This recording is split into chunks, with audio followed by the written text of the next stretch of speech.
오늘부터 예레미야 내용을 통해서 이 은혜를 나누고자 하는데, 오늘 1절부터 3절까지 이 말씀을 통해서 예레미야 전체적인 하나의 서론의 시간을 이렇게 갖도록 하겠습니다. 우리가 잘 알겠지만 예레미야 그러면은 별칭이 붙어져 있죠.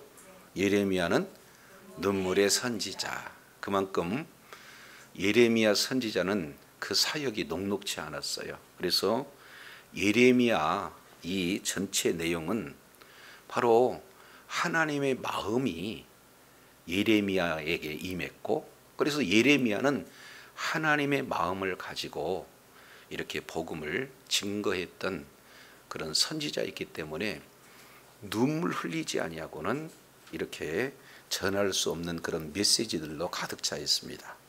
그래서 예레미야 오늘 내용을 우리가 몇 가지 이렇게 살펴볼 내용이 있는데, 그 중에 1절 내용을 한번 보겠습니다. 베냐민 땅 아나돗의 제사장 중 hil기야의 아들 누구의 말이라 그랬습니까?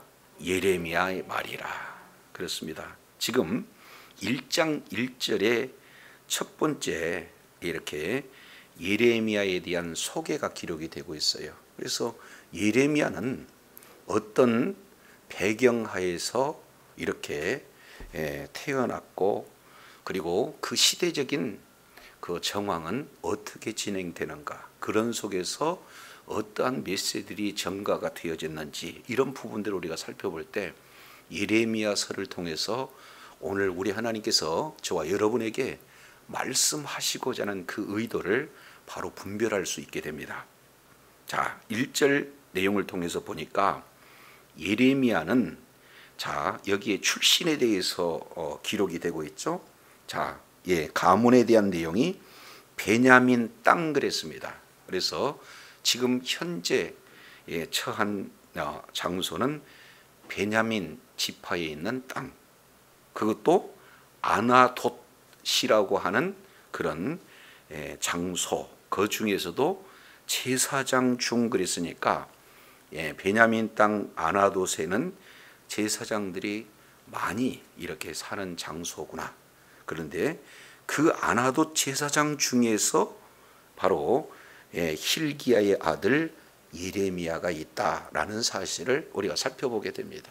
자, 그렇다면 이 예레미야의 내용은 어떤 부분인가? 여기서 힌트 하나가 있어요. 여기서 아나돗이라는 이 내용이죠. 자, 이 부분을 예레미야서 29장 27절 이 내용을 통해서 보면은 아나돗은 바로 예레미야의 고향이다. 이어서 예레미야서 32장 7절 내용도 역시 마찬가지로 예레미야의 고향이다라는 사실을 보게 돼요.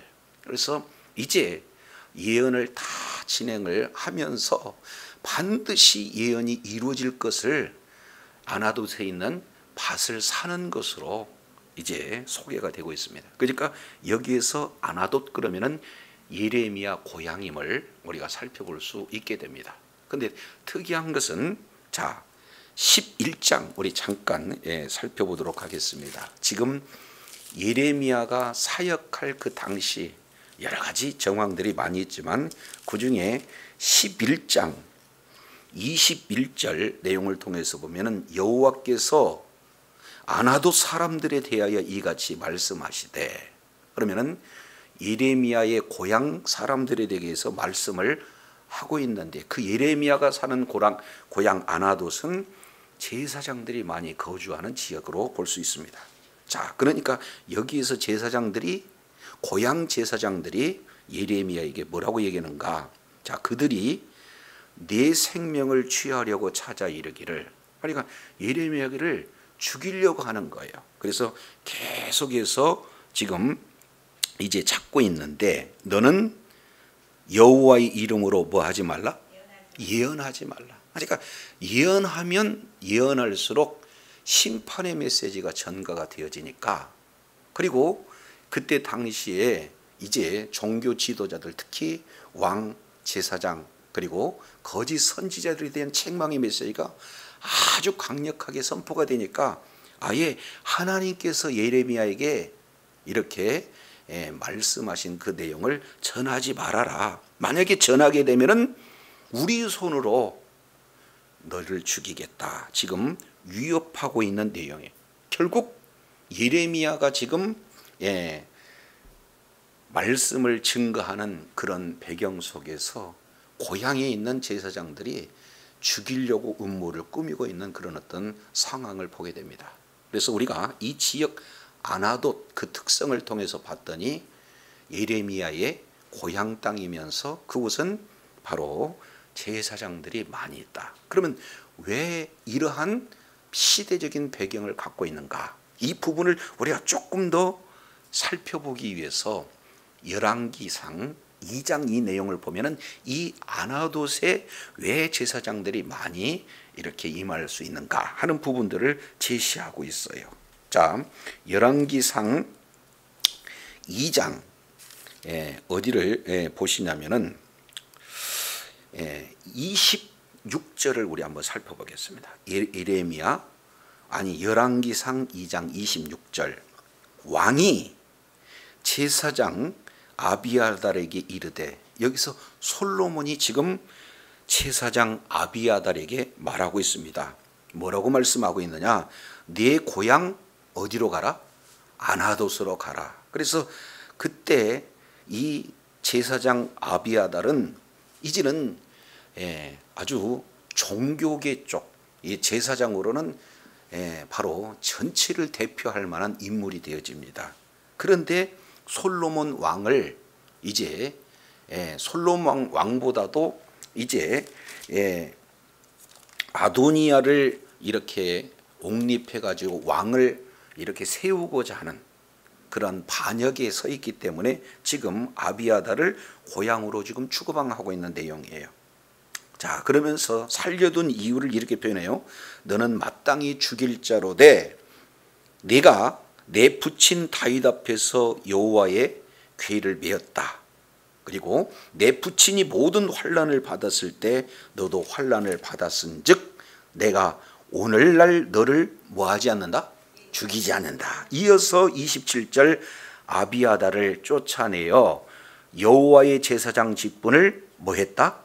파면했다. 이렇게 말씀을 하고 있습니다. 그러니까 이 아비아달은 어떤 내용이냐? 제사장인데 이 제사장이 솔로몬 아닌 바로 아도니아를 세워서 왕되게 주도적인 역할을 감당했던 그런 자다라는 사실을 보게 됩니다. 다시 열왕기 상 1장 잠깐 보겠습니다. 5절에 보니까 때에 학기세 아들 아도니아가 스스로 높여 이르기를 내가 왕이 되리라. 지금 이제는 하나님의 언약 없이 스스로 왕이 되고자 하는 아도니아가 지금 소개가 되고 있습니다. 그랬을 때, 자, 여기에 그가 따르는 그런 자들에 대한 내용들이 그 뒤에 소개가 되고 있어요. 자, 5절 하반절에 보니까 자기를 위하여 병거와 기병과 그리고 누구를 예비했어요? 호위병들 50명을 예비했습니다. 그리고 두 번째예요.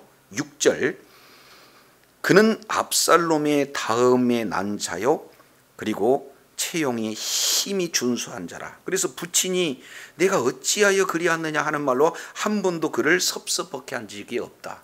그만큼 아주 효자고 탁월한 그런 준수한 자가 아도니아였다라는 사실을 보게 됩니다.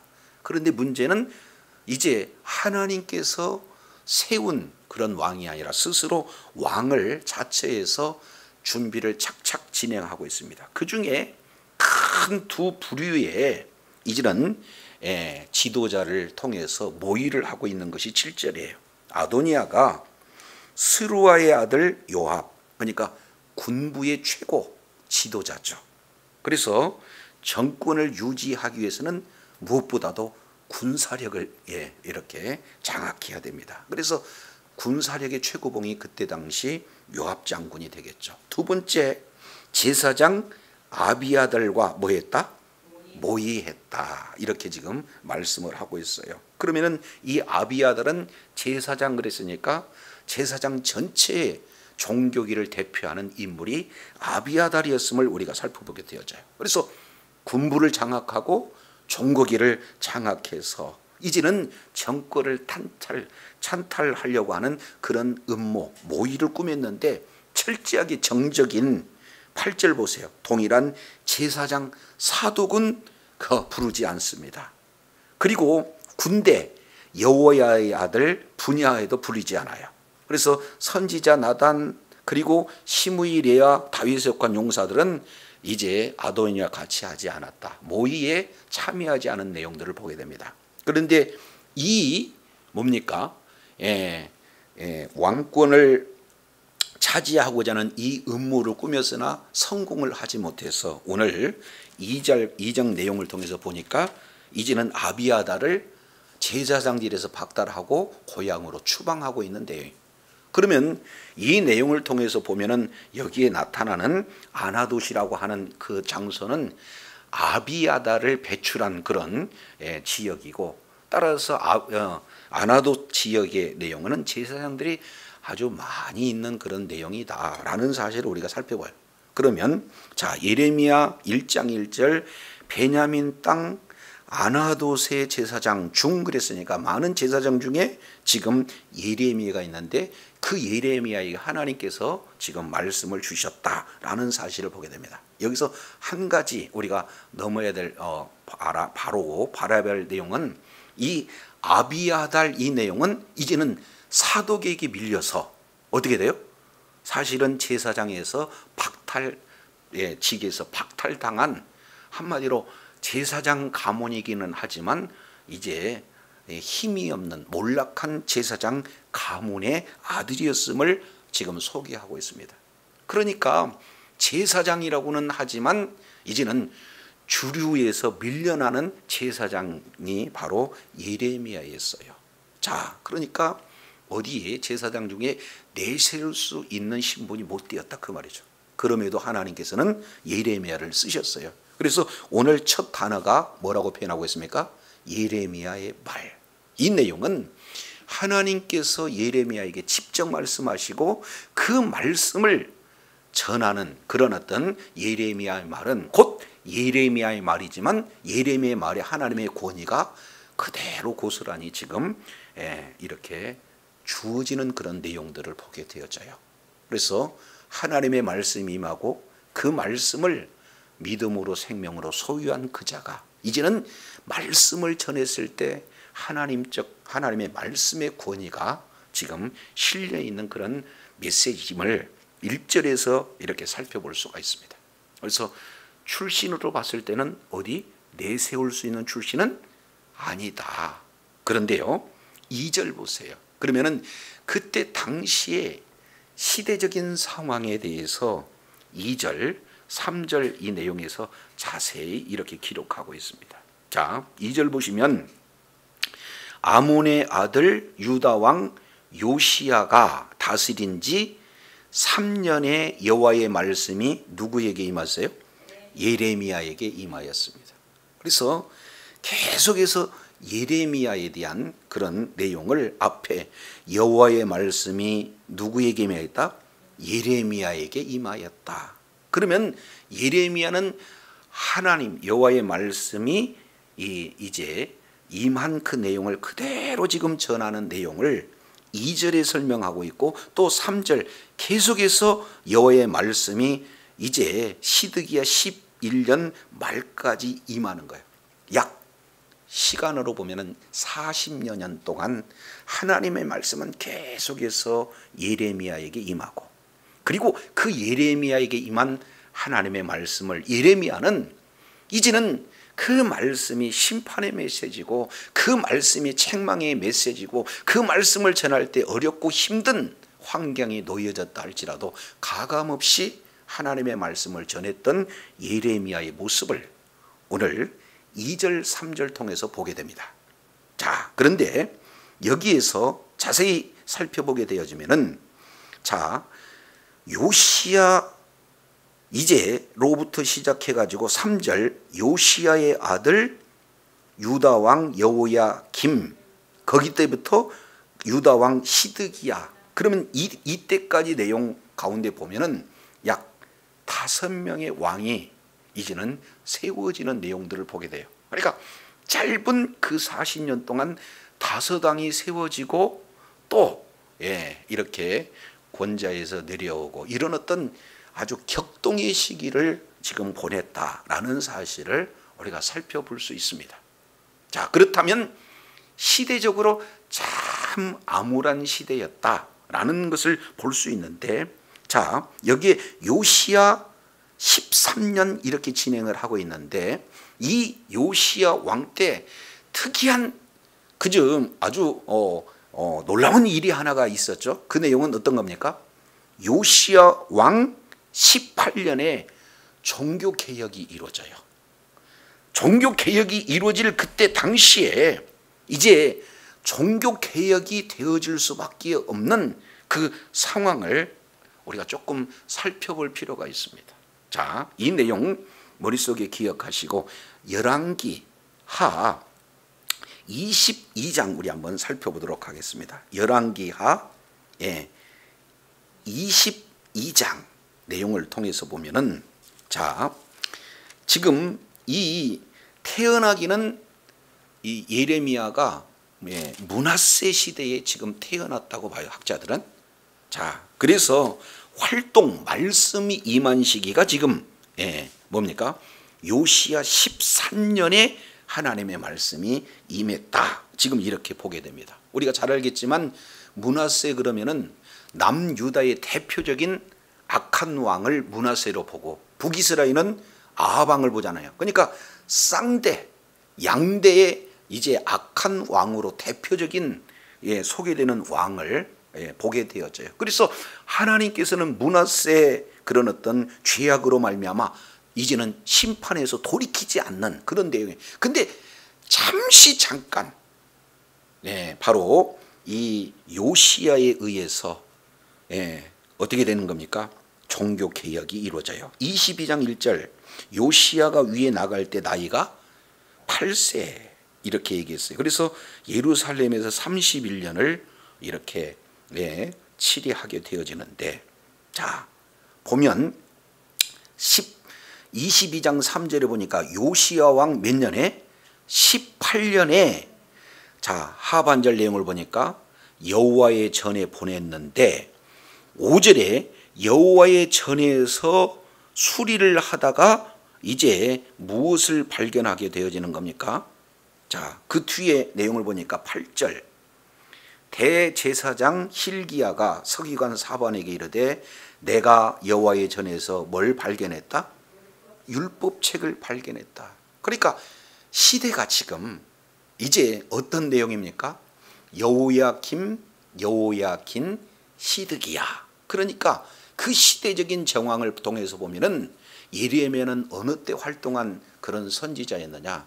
이제는 남유다가 이미 북이스라엘은 망했고 남유다가 이제는 풍전등화 같은 그런 시대적인 상황이에요. 그래서 예루살렘이 이제 무너지기, 함락해서 무너지기 바로 직전, 그리고 무너진 바로 직후, 그 가장 암울한 시대에 활동했던 선지자가 예레미야입니다. 그런데 이제 이제 초창기에 잠시 잠깐 요시야 왕 18년 동안 이제는 종교 개혁이 이루어지는데, 성전을 수리하다가 성전에서 율법책을 발견해서 그만큼 하나님의 말씀이 희귀한 그런 시대다.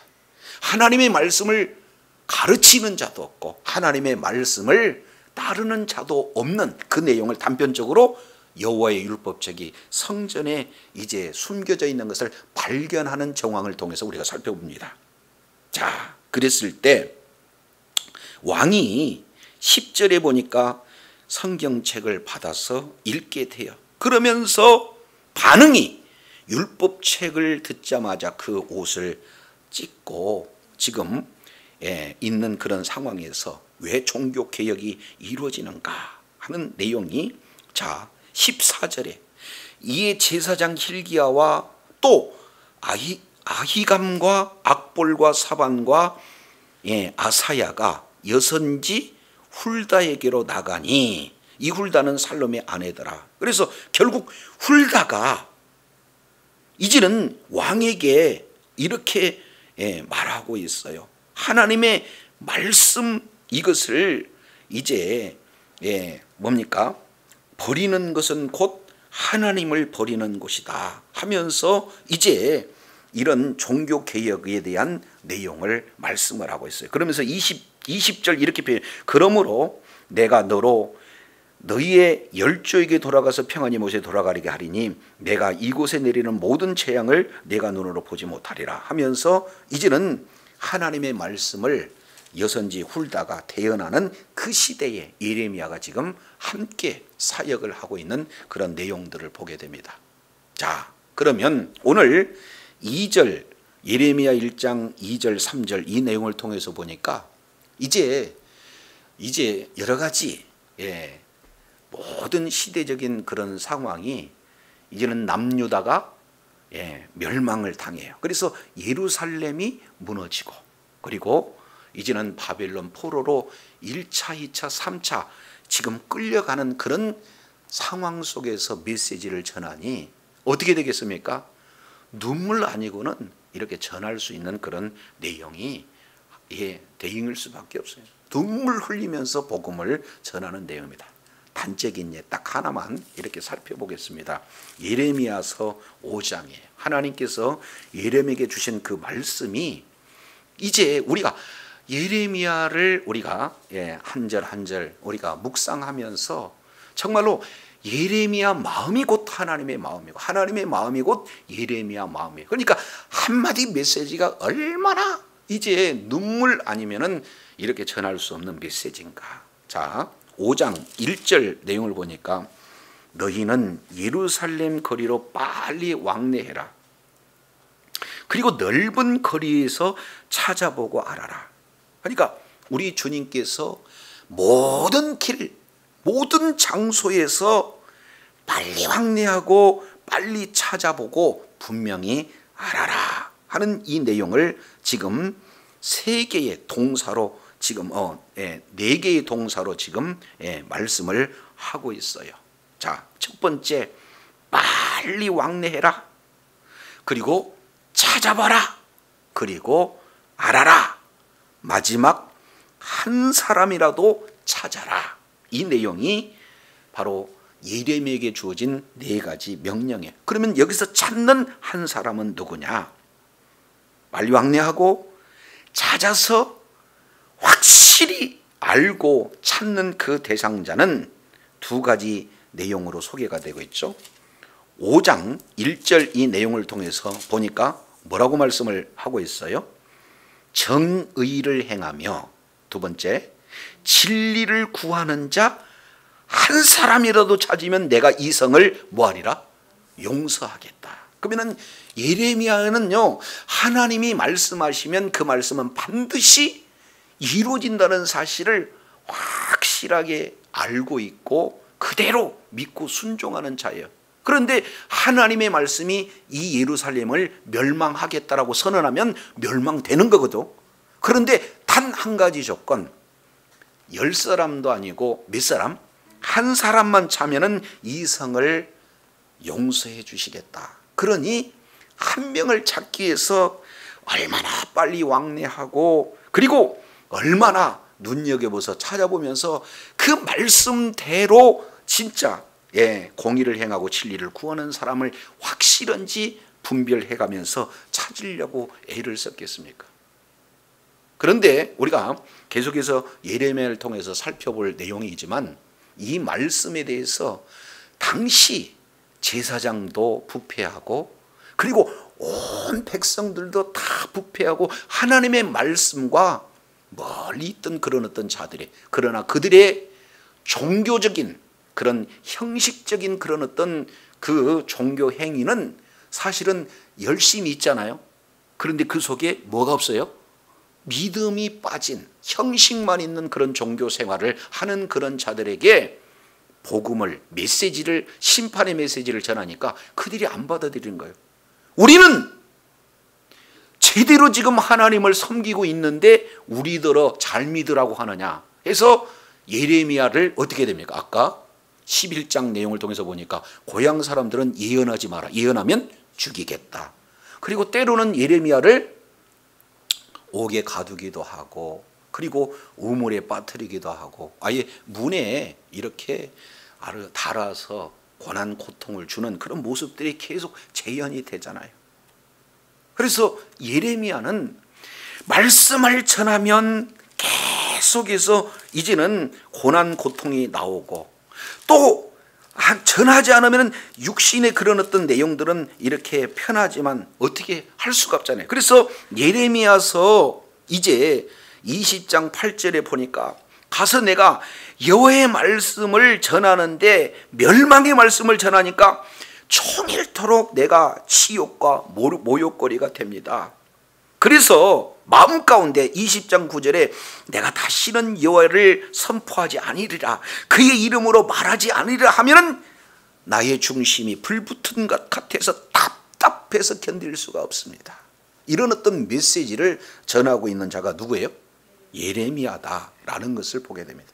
그래서 시대적으로 가장 암울한 시대, 그 속에서 이제는 소돔도 고무라도 의인 10명이 이제 있으면 사하리라 우리 주님이 말씀하셨는데, 예레미야는 단 한 사람만 요구하고 있어요. 그럼에도 불구하고 한 사람을 찾을 수가 없는 그런 상황 속에서 40년 동안 계속해서 외치는 그런 어떤 모습을 보게 되어져요.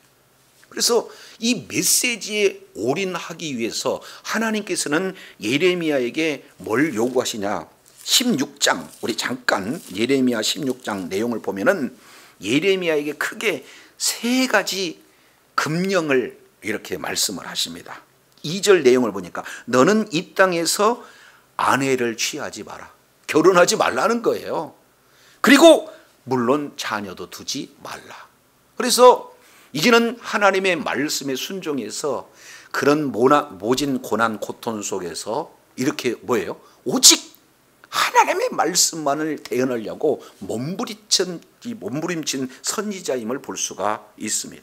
두 번째 내용을 통해서 보면은 5절에 보니까 상가에 들어가지도 말고 통곡도 말고 애곡도 하지 말아라. 세 번째 8절에 잔치집에 들어가서 그들과 함께 먹지도 말고 마시지도 말아라. 오직 하나님의 말씀에만 집중을 하는 예레미야의 모습을 이렇게 우리 하나님께서 요구하고 계시고, 그 말씀에 절대적으로 순종했던 자가 누구예요? 예레미야예요. 그래서 예레미야 이 내용을 우리가 살펴보면서 이제는 예레미야는 첫 번째 내용을 통해서 보니까 제사장 출신의 바로 선지자다라는 사실을 볼 수 있는데, 그 선지자는 눈물의 선지자. 그래서 예레미야 애가 내용을 통해서 보면은 이제는 바벨론 포로로 이렇게 끌려가면서 이스라엘 백성들이 그 받는 그 아이들을 맺혀서 죽이는 그런 환상을 보고 그 말씀이 반드시 이루어지는데 그 말씀을 전해도 듣지 못하는 영혼들을 향해서 눈물로 호소하고 있기에 예레미야는 눈물의 선지자라는 별칭이 붙여지게 되는 것을 봅니다. 자, 이어서요, 이제 예레미야서 1장 4절 잠깐 살펴보면은 여호와의 말씀이 내게 임하니라. 그러니까 예레미야는요 늘 하나님의 말씀이 본질이고, 그리고 그 말씀이 근거가 되어서 그 말씀을 이렇게 전하는 자예요. 자기 말을 전하는 것이 아니라 무슨 말을, 누구 말을 전해요? 하나님의 말씀을 전했던 자입니다. 쭉 내려가서 8절 하반절에 보니까 나 여호와의 말이니라 이렇게 말하고 있어요. 그러니까 하나님의 말씀이 임하니라. 그리고 그 말씀은 나 여호와의 말이니라. 그러니까 하나님의 말씀만 가감없이 전했던 선지자. 그래서 예레미야를 또다시 표현한다면 무슨 선지자예요? 말씀의 선지자예요. 그래서 이제 대선지서 그러면은 이사야, 그리고 예레미야, 예스겔, 다니엘 이런 내용을 꼽을 수 있잖아요. 그러면 이사야서는 66장, 그리고 예레미야서는 52장, 그 다음에 에스겔서는 48장, 다니엘은 12장 이렇게 되잖아요. 그런데 거기에서 장수로는 이사야가 66장이지만 여기 예레미야는 52장에 불과하지만 내용으로는 가장 많아요. 그러니까 하나님께서 예레미야에게 가장 많이 말씀을 주셨고 예레미야는 가장 말씀을 많이 증거했던 말씀의 사람입니다. 그래서 여기서 여호와의 말이니라 라고 하는 이 내용이 구약성경 349에 이 내용이 기록되고 있는데 그중에 157번이 예레미야에서 여호와의 말씀이니라라고 말씀하고 있어요. 그러니 예레미야는 하나님의 말씀을 받고 그 말씀만을 증거했던 말씀의 선지자였다라는 사실을 보게 됩니다. 세 번째 내용을 통해서 보면은 예레미야는요 고난의 선지자예요. 왜? 그 대상이 하나님의 말씀을 들어도 듣지 못하는 귀가 막히는 그런 어떤 자들을 향해서 왕에게 전하고 전했더니 왕이 뭐예요? 하나님의 말씀을 아예 칼로 찢고 불에 태우는 그런 악한 왕이, 제사장들에게 전하면은 오히려 예언을 하지 말라고 죽이는 살해 협박까지 오는 그런 상황이, 그리고 말씀을 전하면서 모진 고난 고통을 다 당하는 그런 모습이잖아요. 그러니까 예레미야 그러면은 세 번째 무슨 선지자다? 고난의 선지자 이렇게 말씀을 하고 있습니다. 네 번째 내용을 통해서 보면은 우리 주님께서 직접 1장 5절 내용을 보니까 내가 너를 뭐라고 표현하겠습니까? 1장 5절 내용을 보니까 내가 너를 모태에서 짓기 전에 너를 알았고 내가 배에서 나오기 전에 너를 성별하였고 너를 여러 나라에 뭘로 세웠다? 그렇습니다. 여러 나라의 선지자, 다른 말로 열방의 선지자다라고 지금 말씀을 하고 있습니다. 얼마나 이제 외로운 싸움인지 몰라요. 이제 남유다가 지금 뭐예요? 시드기야 왕 때는 모든 왕이 보는 앞에서 신하들을 죽이지 않습니까? 그리고 자녀들도 죽이고, 그리고 시드기야의 눈을 빼서 끌고 가는 그런 시대의 상황에서 이제 예레미야가 활동하고 있는 그런 내용들을 봅니다. 그럴 때 계속해서 왕에게 얘기해요. 왕이시여 항복하세요. 그리고 바벨론에 가는 것이 하나님의 뜻입니다 라고 얘기했을 때 수많은 선지자들은 뭘로 얘기하는 거예요? 매국노로. 아니 성전이 있는데, 아니 하나님이 계시는데 어떻게 망할 수가 있느냐 하고 예레미야를 아예 그냥 매국노 취급을 하고 있는 그런 어떤 모습을 보게 되어져요. 자, 그래서 말씀의 선지자, 고난의 선지자, 눈물의 선지자, 열방의 선지자로서 이제는 하나님의 말씀이 임하고 그 임한 말씀을 그대로 증거했던 그런 말씀, 이 내용을 계속해서 반복해서 이렇게 표현합니다. 자, 1장 2절에 보니까 여호와의 말씀이 예레미야에게 임했다. 3절 그 예레미야가 여호야김 시대부터 시드기야 11년 때까지 여호와의 말씀이 임했다. 그러면 어떻게 임했느냐? 4절 여호와의 말씀이 내게 임하니라 하고 그 말씀을 쭉 이렇게 전하면서 11절도 보세요. 여호와 말씀이 또 내게 임하니라.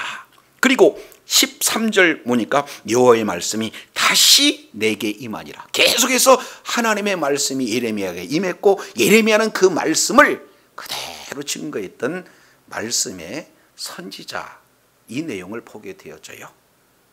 자, 여기에서 이제 우리가 한번 생각해 볼 수 있는 내용은, 그렇다면 예레미야를 우리 하나님께서 부르실 때 소명하시는 장면이 자, 5절입니다. 그 근거는 4절이에요. 소명의 근거는 여호와의 말씀이 내게 임하시니라. 그러니까 하나님이 직접 말씀하시면서 예레미야에게 부르시는 소명의 장면이죠. 5절 이렇게 표현합니다. 내가 너를 모태에서 짓기 전에, 여기에서 우리 주님께서 소명의 4개의 명령 동사가 이렇게 소개가 되고 있습니다. 자, 첫 번째는 너를 짓다, 짓기, 이 내용의 짓다라는 내용이 첫 번째 동사. 두 번째, 너를 짓기 전에 너를 뭐하고? 알았고. 여기서 안다라는 것은 야다 그래요. 경험해서 아는 것을 말씀하고 있어요. 그리고 세 번째 내용을 보니까 네가 배에서 나오기도 전에 너를 뭐했다? 성별했다. 그리고 네 번째 단어는 너를 많은 나라의 선지자로 뭐했어요? 세웠다. 그래서 지었다, 알았다, 성별했다, 세웠다. 이 소명의 4개의 동사가 지금 소개가 되고 있는데, 여기서 놀라운 것은요, 이제 짓기도 전에 우리 주님은 아셔요. 지금 폐에서 나오기도 전에 구별을 하셨어요. 그리고 그 자를 세웠어요. 그렇게 하기 위해서 우리 하나님께서는 지으셨다라고 이렇게 말씀을 하고 있습니다. 오늘 저도 여러분도 마찬가지. 우리 공로가 아니잖아요. 우리의 자격이 아니잖아요. 우리가 뭐가 준비돼서가 아니잖아요. 이것은 절대적으로 하나님께서 뭐 하시는 거예요? 부르시는 그 말씀이 지금 이렇게 임하고 있는 내용입니다. 각자에게 우리 주님께서 이제는 우리를 이렇게 만세전에, 창세전에 우리를 택하시고, 그리고 우리에게 이제 이렇게 성별해서 우리를 어떻게 됩니까? 지어서 성별해서 저와 여러분을 귀한 하나님의 나라를 확장하는 일에 존귀하게 쓰는 그런 사명자로 저와 여러분을 부르신 줄로 믿습니다. 여기서 사명자 그러면 또 이게 또 신학교 가야 되냐, 그 얘기가 아니라 우리는 어떻게 되는 거예요? 지상명령, 너희는 가서 모든 족속으로 제자를 삼고 아버지와 아들과 성령의 이름으로 세례를 주고, 그렇죠? 내가 세상 끝날까지 너와 함께 하리라. 우리 주님 말씀하고 있잖아요. 그래서 제자 삼기 위해서 가고, 제자 삼기 위해서 세례를 주고, 제자 삼기 위해서 가르쳐 지키는 그 일을 저와 여러분에게 주신 내용이 뭐예요? 우리에게는 사명이에요. 그러니까 각자 모두에게 다 바로 선교적 사명이 저와 여러분에게 주어진 줄로 믿습니다. 그래서 내가 있는 그 장소에서 사명을 감당하는 거예요. 학생은 학생으로서, 주부는 주부로서, 그리고 직장인은 직장인으로서 생업터전 속에서 하나님께서 나를 바로 복음의 사명자로 보내셨다라는 사실을 오늘 예레미야를 내가 지었다, 내가 알았다, 내가 성별했다, 내가 세웠다 하는 이 내용은 비단 예레미야에게 내용만 주어지는 것이 아니라 저와 여러분을 부르시고 이렇게 직접 세우신 분이 바로 주님이신 줄로 깨달으시길 바랍니다. 그래서 우리는 모두가 다, 예수 믿는 모든 자는 다 사명자라는 것을 보게 되어져요. 그러면 주신 사명이 무엇인가? 이 내용은 우리가 이제 조금 더 자세히 살펴보겠지만 10절이에요. 이것은 이제 조금 더 살펴보겠지만, 자, 10절에 이렇게 말씀을 하고 있습니다. 보라, 내가 오늘 너를 여러 나라와 여러 왕국 위에 세워 내가 그것들을 뽑고 파괴하고 파멸하고 넘어뜨리고 건설하고 심게 하였느니라 하시니라. 사명의 6개 동사가 소개가 되고 있어요. 그러면 예레미야는 이 6개 동사를 가지고 사역을 한 거예요. 그 중에 6개 동사 중에 부정적인 동사가 4개가 있고 긍정적인 동사가 지금 4개가 주어져 있는 내용이에요. 그러면 어떤 내용인가? 첫 번째 보시겠습니까? 뽑고, 그 다음에 뭐하고? 파괴하고, 그 다음에 파멸하고 넘어뜨리며. 한마디로 본다면 심판의 메시지잖아요. 가서 예레미야가 말하면 뽑힌다는 거예요. 예레미야가 말하면 파괴가 된다는 거예요. 예레미야가 말하면 파멸된다는 거예요. 예레미야가 말하면 넘어진다는 거예요. 하나님의 말씀에 뭐가 있어요? 권능이 있어요. 능력이 있어요. 그 말씀이 주어지기 때문에, 말씀이 능력이고 말씀이 생명이기 때문에 그 말씀을 선포하면 이런 심판의 역사가 나타난다는 거예요. 두 번째, 심판만 하지 않습니다. 세 번째 뭐예요? 회복의 말씀. 이제는 넘어진 것이 다시 건설되기도 하고, 넘어진 것이 뭐예요? 다시 심게 한다. 여기서 심게 한다, 이 내용이 바로 소망이고 비전입니다. 이제 그래서 심는 말씀, 건설한 말씀도 예레미야에게 주어진 그런 내용이 소개가 되고 있어요. 그래서 이 말씀이 왜 가능한가 하는 내용은 9절에 이렇게 말씀을 하고 있어요. 여호와께서 손을 내밀어 내 입술에 대니, 이렇게 얘기해요. 보라, 내가 내 말을 누구에게 두었다? 내 입에 두었다. 내 말은 하나님의 말씀이에요. 그것을 예레미야에게 두니까 사실은 예레미야가 말한 것 같지만 하나님의 말씀을 대언하기에 예레미야 말이 아니라 하나님의 말씀이 선포된 줄로 믿습니다. 선포되면은 심판의 메시지가 나가고 회복의 메시지가 나타나는 거예요. 그만큼 하나님께서 하나님이 쓰시는 그런 자에게는 입술의 권세와 능력이 주어진다는 사실을 저 여러분 기억하시고, 오늘 예레미야의 출신 내용을 보면은 소망 없어요. 정말로 한마디로 본다면은 몰락한 제사장 그런 가문에서 태어났어요. 그러한 자도 우리 하나님께서 뭐예요? 들어 쓰시면 이제 하나님께서 놀랍게 능력의 그런 바로 선지자로, 사역자로 쓰게 된 줄로 믿습니다. 쓰시는 그 상황은 칠흑같이 어두운 그런 상황이에요. 그런데 예레미야서 31장 31절로 34절 우리가 잘 알겠지만, 그렇게 암울한 시대의 내용을 통해서도 이제는 옛 언약을 이제는 어떻게 돼요? 새 언약으로 이래 뭡니까? 구약 중에서도 복음을 정확하게 주심으로 이제 암울한 시대에 소망을 주는 그런 어떤 선지자 이 내용을 볼 수 있어요. 그래서 말씀에 떠난 자에게 말씀을 떠났다고 선언하고 하나님의 말씀으로 이렇게 돌이킬 수 있는 그 내용은 이제는 구약이 아니라 새 언약의 일꾼으로서 이제 복음을 이렇게 제시하는 예레미야의 모습을 우리가 살펴보게 되죠. 그래서 정말로 하나님께서 이제는 4개의 동사 짓기도 전에 우리 주님은 저와 여러분을 아시고, 그리고 많은 사람들 중에서 성별했어요. 그리고 저와 여러분을 예수 그리스도를 믿는 믿음을 주시고, 이제는 바로 세계 모든 민족에게 복음을 증가하는, 내가 있는 그곳에서 복음을 증가하는 사명을 주신 분이 바로 주님이십니다. 그 복음을 증가할 때 내가 내 입술로 말하는 것 같으나 하나님의 말씀이 입술에 물려져서 증거되는 그 말씀은 6개 동사를 통해서 때로는 뽑고 파괴하고 파멸하고 넘어뜨리는 그런 능력의 말씀이 되어지기도 하고, 동시에 정말로 아무런 소망이 없는 그곳에 건설되어지고 심는 회복의 말씀이 선포되어지게 될 줄로 믿습니다.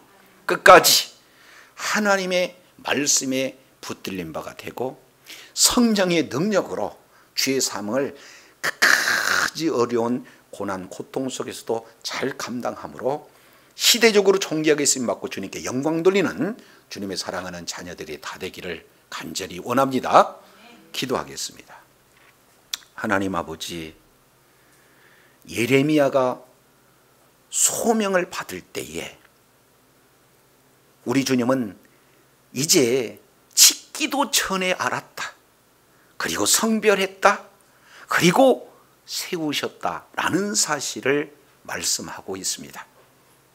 그리고 예레미야를 이제는 열방의 선지자로, 신약의 이제는 이방인의 사도로 사도 바울을 세웠던 것처럼 구약에서는 이방의 선지자로 예레미야를 들 수가 있는데, 그 예레미야에게 우리 주님이 말씀을 물려주시고 말씀을 그대로 선포했을 때 그 말씀은 뽑기도 하고 또 건설하기도 하는 능력의 말씀이라는 사실을 다시 한번 일깨워 주셨사온즉 이제 복음을 있는 그곳에 증거하여 하나님의 말씀이 능력 있게 권세 있게 증거되어 많은 영혼을 주님의 품으로 이끌어 정말로 예레미야가 복음을 증거할 때 한 사람의 영혼을 찾으면은 심판이 면하다는 그 하나님의 간절한 마음으로 복음을 증거했던 것처럼 주의 심장 가지고 주의 마음으로 복음을 증거하여 많은 영혼을 주님의 품으로 이끌어 주님께 영광 돌리는 복된 자리에 있게 하여 주시옵소서.